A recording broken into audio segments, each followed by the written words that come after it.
आज संसद की कार्रवाई 9 मार्च तक के लिए स्थगित कर दी गई है, लेकिन राहुल गांधी की अगुवाई में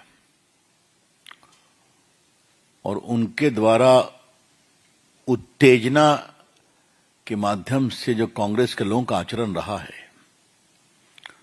उससे स्पष्ट है कि राहुल गांधी जी स्वयं लोकतांत्रिक प्रक्रिया, लोकतांत्रिक शुचिता, संवैधानिक मर्यादा और संसद की नियमावली किसी को भी नहीं मानते हैं। जो मेरे मन में आएगा मैं करूंगा, तो जो मेरे मन में आएगा मैं करूंगा, तो उनकी पार्टी का हाल तो उन्होंने बेड़ा गर्क कर दिया। आप देख ही रहे हैं, जिस दिन वो संसद में खुराफात कर रहे थे, उसी दिन महाराष्ट्र के जिला परिषद का रिजल्ट आ रहा था और वहां भी कांग्रेस पार्टी साफ हो गई, नगर निगम में साफ हो गई। तो अच्छा होता अपनी पार्टी पर चिंता करते, लेकिन यह बहुत चिंता की बात है कि राहुल गांधी का पूरा आचरण अब अराजक हो रहा है। The whole political conduct of Rahul Gandhi is now becoming an embodiment of anarchy. No respect for norms, parliamentary procedure, constitutional propriety or democratic traditions. कुछ नहीं। मैं उनके जो आचरण रहे हैं उसके पहले मैं आपको थोड़ा याद दिलाना चाहूंगा।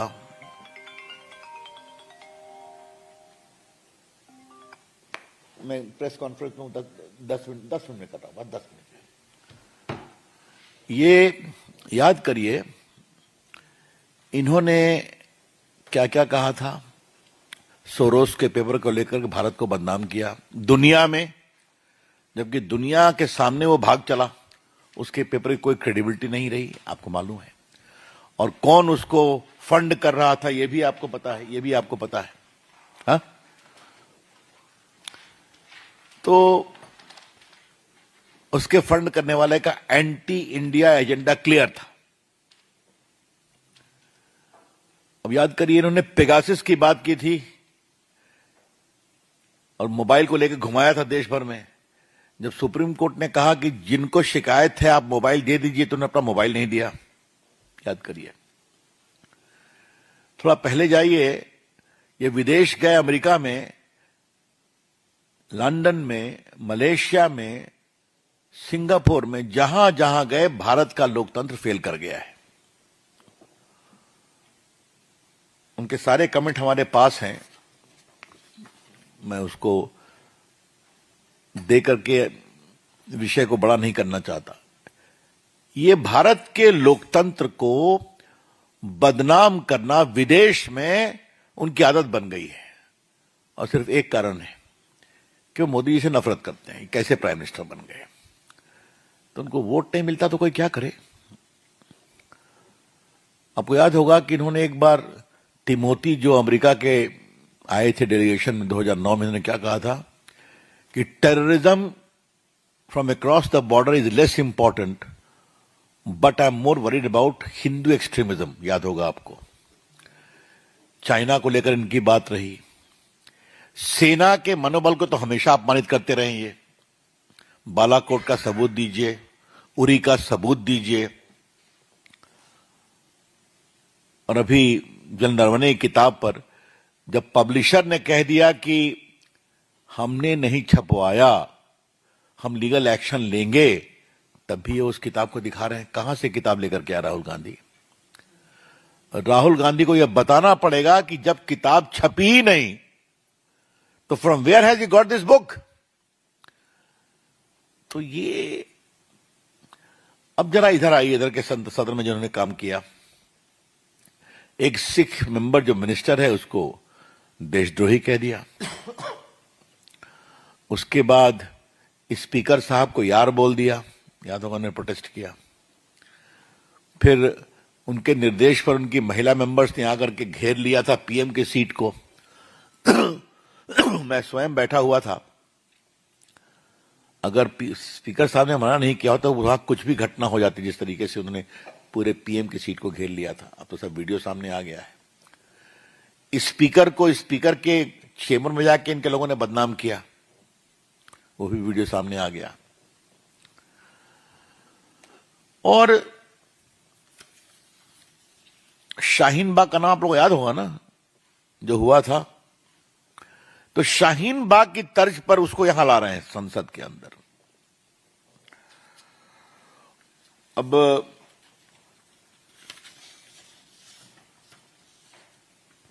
आपने देखा होगा, मैं भी पीछे से आया कि प्रहलाद जोशी जी प्रेस से बात कर रहे थे, आप लोग संसद में आते हैं, वहां ये घुस गए, मैं भी बोलूंगा। अब ऐसा होता है क्या कि भाजपा की प्रेस में कोई कांग्रेस वाला चला आया, कांग्रेस वाले की प्रेस में हम चले जाएं? तो ये सब रिकॉर्ड पर है। उनसे एक सवाल किया गया जो उनके खिलाफ हुआ है सदस्यता को लेकर करके, तो उन्हें वही कहना शुरू किया कि आप लोग बीजेपी वाले हो, मैं जवाब नहीं दूंगा आपको। अरे उनका आज का एजेंडा नहीं है।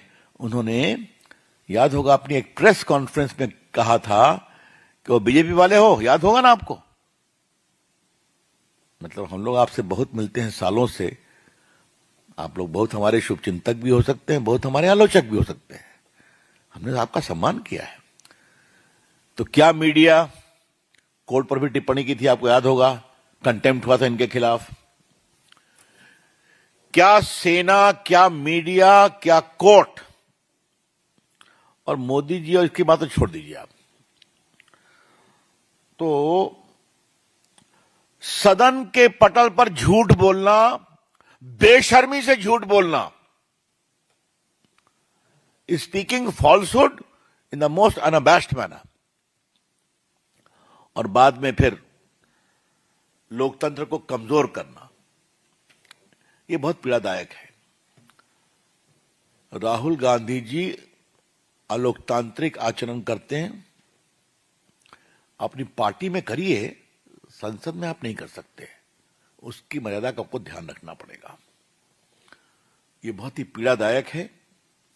इसलिए हमें लगा आज जब सदन खत्म हुई है तो हम जरा आपसे बात करें। राहुल गांधी के इस सारे आचरण की हम भर्त्सना करते हैं पार्टी की ओर से। The BJP strongly condemns this rampant, anarchic, undemocratic and politically uncivilised behaviour of Rahul Gandhi. मैं तीनों शब्दों का प्रयोग बहुत जिम्मेदारी से कर रहा हूं, इसलिए मैंने शुरू से बताया आपको,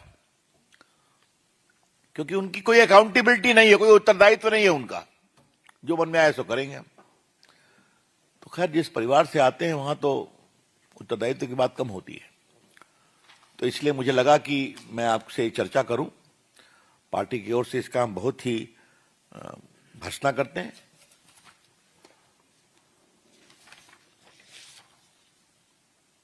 राहुल गांधी चाहते क्या है?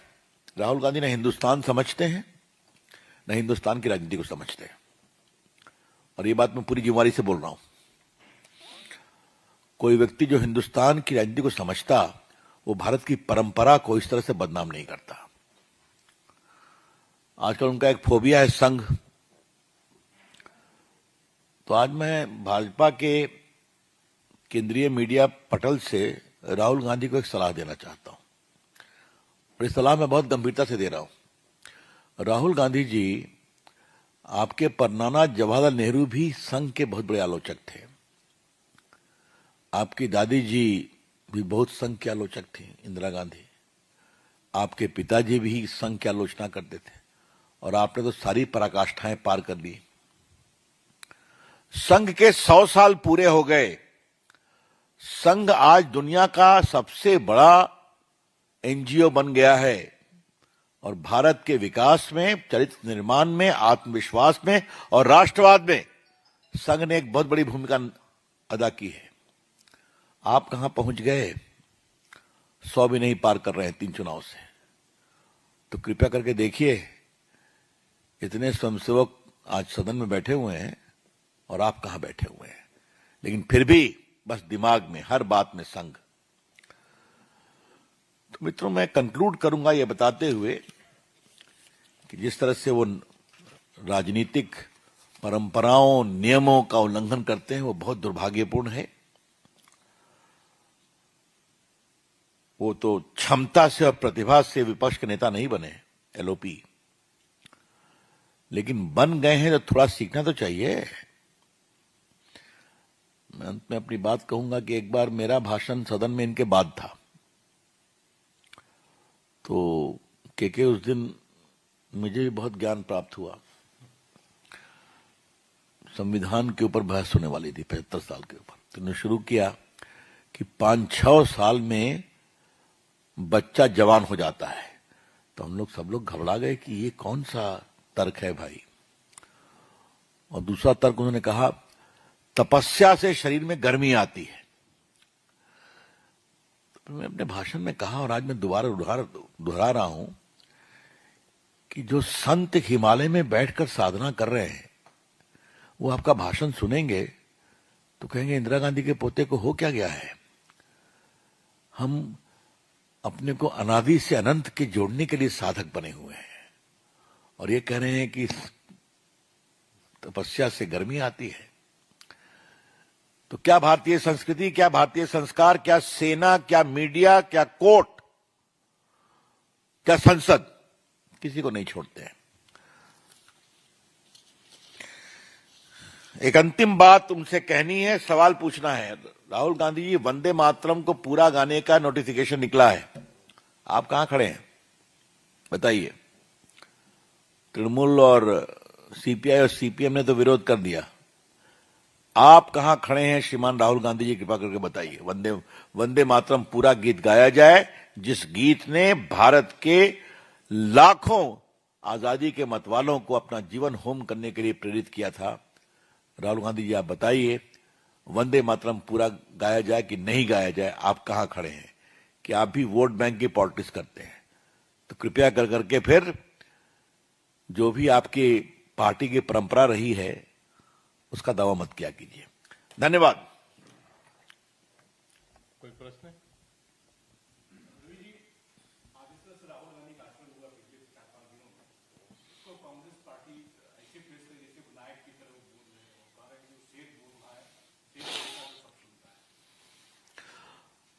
राग दरबारी में तो दरबारी और क्या बोलेंगे हैं?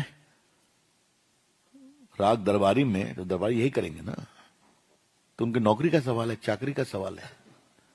कोई अंदर से देखते हैं कि उनके अगुवाई में पार्टी कहां चली जा रही है। और याद करिए, उस दिन भी झूठ बोला कि वो तेजस्वी सूर्या का स्टेटमेंट सुन करके हमने राष्ट्रवाद की बात कही। सुबह से उनके लोग क्या चला रहे थे कि राहुल गांधी बोलने वाले हैं राष्ट्रवाद पर, इस सब पर चलता है।